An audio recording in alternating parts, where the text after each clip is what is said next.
जय श्री सीताराम। सनातन धर्म से जुड़े हुए सभी भाई बंधुओं को नमस्कार। जय श्री सीताराम। हमारे सनातन धर्म में ढेर सारे त्यौहार हैं, अनेकों पर्व हैं। प्रत्येक रोज, प्रत्येक माह, प्रत्येक सप्ताह पर्व ही पर्व होता है। लेकिन ये जो सूर्य नारायण का पर्व है, जिसे महापर्व की संज्ञा दी गई है, वह महापर्व छठ को बोलते हैं। इस छठ का आरंभ 25 अक्टूबर से है। 25 अक्टूबर को नहाय खाए, 26 अक्टूबर खरना, 27 अक्टूबर को संध्याकालीन अर्घ और 28 अक्टूबर को प्रातःकालीन अर्घ है। उसकी कथा इस प्रकार है। श्री जन्मेजय जी ने वैशंपायन जी से पूछा कि दुरात्मा दुर्योधन आदि द्वारा कपट रूप जुआ से परास्त पांडव लोग वनवास के लिए भेजे गए, तो जंगल में जाकर उन्होंने क्या किया। वैशंपायन जी बोले कि हे जन्मेजय सुनो, वह पांडु के पुत्र पांडव लोग अत्यंत दुख सागर में डूबे हुए वनवास के लिए घोर जंगल में जाकर दुख और चिंता से चिंतित हो वन में रहने लगे। वन के फल फूल खाकर पृथ्वी तल में शयन करते हुए केला भोजपत्र का वस्त्र पहनकर दुख से दिन काटने लगे। राजकन्या सुख को भोगने वाली पतिव्रता धर्म को पालती हुई गजगामिनी द्रौपदी भी पतियों के साथ वन को गई थी।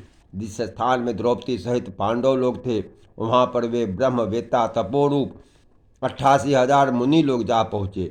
ऋषियों को आए हुए जानकर महाराज युधिष्ठिर अत्यंत चिंता से घबरा उठे कि उन ऋषियों के भोजन के लिए क्या प्रबंध करे। जब युधिष्ठिर को यह चिंता हुई कि भोजनार्थ क्या उद्योग करे, तो मुख की चेष्टा मलिन किए स्वामी युधिष्ठिर को देखकर द्रौपदी अत्यंत दुख से व्याकुल हो गई।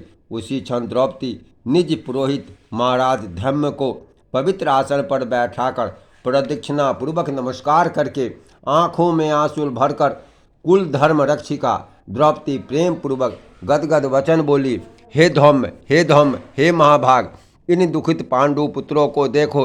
हे स्वामी, उनके दुख को क्या हुआ? आपका हृदय दुखी नहीं होता? दुख के नाश करने के लिए कोई व्रत मुझसे कहिए, जिससे उनका क्लेश शांत हो। थोड़े से उपाय से प्रत्यक्ष महापुण्य को देने वाला व्रत कहिए, जिससे हमारे स्वामी पृथ्वी तल में सुखी होवे, जिससे शत्रु का नाश होवे, निज राज्य लक्ष्मी वापस मिले। इस समय हमारे आए हुए ब्राह्मणों को दुग्ध पान करने को मिल जाए। हे महाभाग, हे महाविभो, कोई ऐसा उपाय वर्णन करे। द्रौपदी की यह वचन सुनकर वैशंपायन जी जन्मेजय जी से कहते हैं कि ब्राह्मणों में श्रेष्ठ महाराज धौम्य जी प्रसन्न पूर्वक मुहूर्त मात्र ध्यान स्थित होकर द्रौपदी से बोले, हे पांचाल पुत्री, एक उत्तम व्रत को तुम सुनो, जिस व्रत को पूर्व समय में नाग कन्या के उपदेश से सुकन्या ने किया था। हे महाभागे, स्त्रियों के साथ तुम अनेकों विघ्नों को शांत करने वाले रवि खष्ठी व्रत, सूर्य खष्ठी व्रत करो। द्रौपदी बोली, हे ब्राह्मण, आप कहा हुआ यह व्रत कैसा है? इसकी विधि क्या है? इस व्रत में किसका पूजन किया जाता है? वह नाग कन्या कौन थी? किस हेतु उसने उस उत्तम व्रत को किया था? हे महाभाग, वह सुकन्या अत्याश्चर्य रूपी व्रत को करने वाली कौन थी? हे शरणागत वत्सल, मेरे इस संशय का आप निवारण कीजिए। इस भांति द्रौपदी के प्रश्नों को सुनकर धौम्य जी बोले, हे देवी, सतयुग में एक शर्यती नाम के राजा थे, जिनके 1000 स्त्रियां थीं, जिनसे एक ही कन्या उत्पन्न हुई। उस राजा के कन्या को छोड़कर दूसरी संतान न होने के कारण वह कन्या अपने माता पिता की अति प्रिया थी। वह पिता के घर में वृद्धि को प्राप्त होने लगी। कुछ समय के बाद वह कन्या चंद्रवत मुख, कमलवत्र नेत्र और कुंभस्तनी होती हुई युवावस्था को प्राप्त हुई। बाल्यावस्था से ही वह चंचला, वह कन्या पिता के प्राण के समान प्यारी थी। उस पृथ्वी लोक में उसके सदृश दूसरी कोई ऐसी कन्या न थी जिसको किसी ने देखा हो। उससे उस कन्या का नाम सुकन्या पड़ा। एक समय राजा शर्यती शिकार के लिए मंत्री सेना, बड़े बड़े योद्धा और पुरोहितों को साथ लेकर घोर जंगल को गए।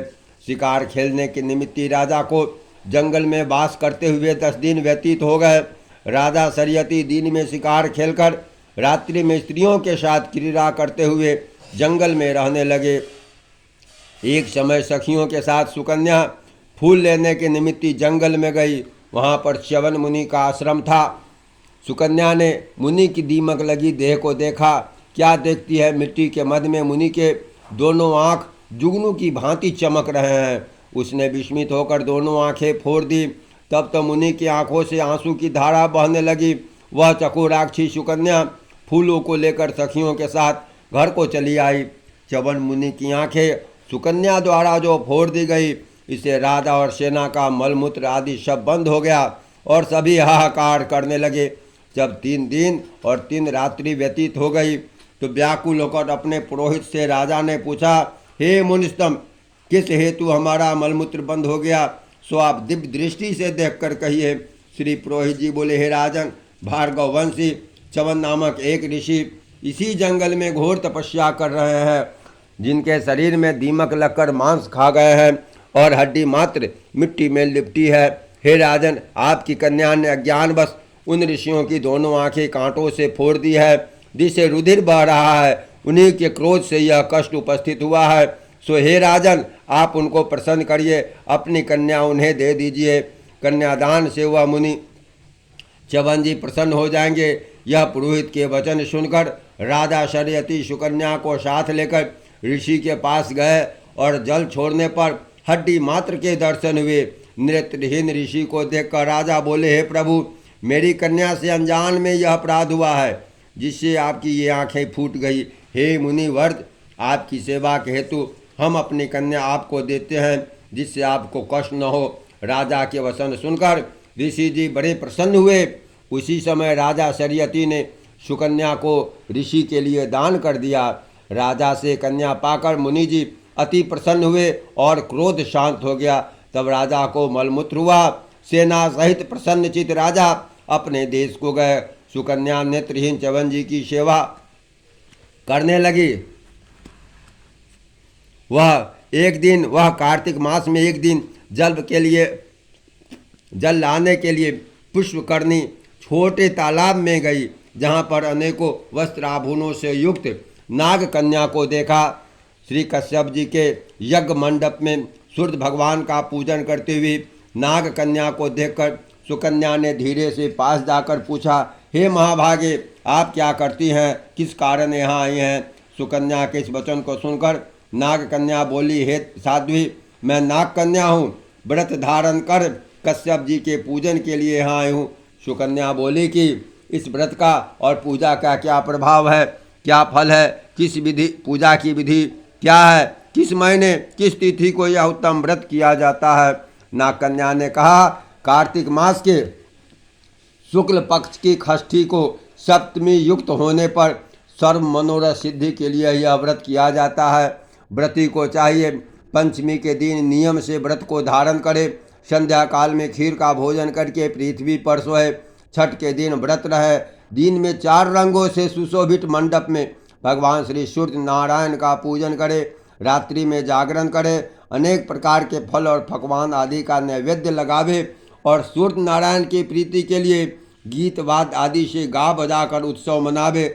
जिस समय तक सूर्य नारायण के दर्शन न होवे तब तक व्रत धारण किए रहे। प्रातःकाल सप्तमी को भगवान श्री सूर्य नारायण के दर्शन करके अर्घ्य देवे। दूध, नारियल, केला, फूल, चंदन से 12 नाम भगवान सूर्य के हैं। उन्हीं नामों का उच्चारण करते हुए प्रत्येक नाम से दंडवत प्रणाम करते हुए अर्घ्य देवे। जगत के सविता, जगत के नेत्र, जगत के उत्पत्ति, जगत के पालन, जगत के नाश हेतु त्रिगुण रूप त्रिगुणात्मा ब्रह्मा विष्णु शिव रूप सूर्य नारायण को नमस्कार है। इस प्रकार व्रत करने से सूर्य नारायण महाघोर कष्ट को दूर करके मनोनुकूल फल को देते हैं। हे सुव्रते, हमने यह रवि षष्ठी व्रत तुमसे कहा। श्री धम्म जी ने कहा, हे द्रौपदी, नाग कन्या के इस वचन को सुकर सुकन्या उस उत्तम व्रत को किया। उसी व्रत के प्रभाव से च्यवन ऋषि की आंख पूर्वत हो गए। ऋषि च्यवन जी का शरीर निरोग हो गया और सुकन्या के साथ श्री लक्ष्मी नारायण की भांति राजयुक्त होकर सुख भोगने लगी। इससे हे पांचाल नंदिनी, तुम भी इस उत्तम व्रत को करो। इसी व्रत के प्रभाव से तुम्हारे पति पुनः राज्य लक्ष्मी को पावेंगे, निसंदेह तुम्हारा कल्याण होगा। तब द्रौपदी ने धौम महाराज की आज्ञा से यह यथाविधि व्रत किया। तो युधिष्ठिर जी ने अतिथि रूप में हुए ब्राह्मणों को भोजन देकर प्रणाम किया। वैशंपायन जी ने कहा, हे जन्मेजय, धौम्य जी से इस उत्तम व्रत को जानकर द्रौपदी ने किया, और इसी व्रत के प्रभाव से द्रौपदी पांडव सहित पुनः राज्य लक्ष्मी को प्राप्त हुई। जो कोई स्त्री इस पुनीत व्रत को करेगी, उसके समस्त पाप नाश होकर सुकन्या की भांति पति सहित सुख को पावेगी। इस व्रत का विधिवत उद्यापन करें। विधि विधान से प्रत्येक व्रत करते हुए कथा को सुने, ब्राह्मणों को दक्षिणा दे, उसका मनोरथ हर प्रकार से सिद्ध होता है। जो कोई भक्ति युक्त इस कथा को सुनता है, उसको पुत्र पौत्र धन संपत्ति तथा अक्षय सुख मिलता है। इस भांति इस कथा को सुनकर भगवान सूर्य नारायण को अर्घ्य देकर नमस्कार करते हुए श्रोता अपने अपने घर को जाएं। प्रेम से बोलिए श्री सूर्य नारायण की जय। जय श्री सीताराम।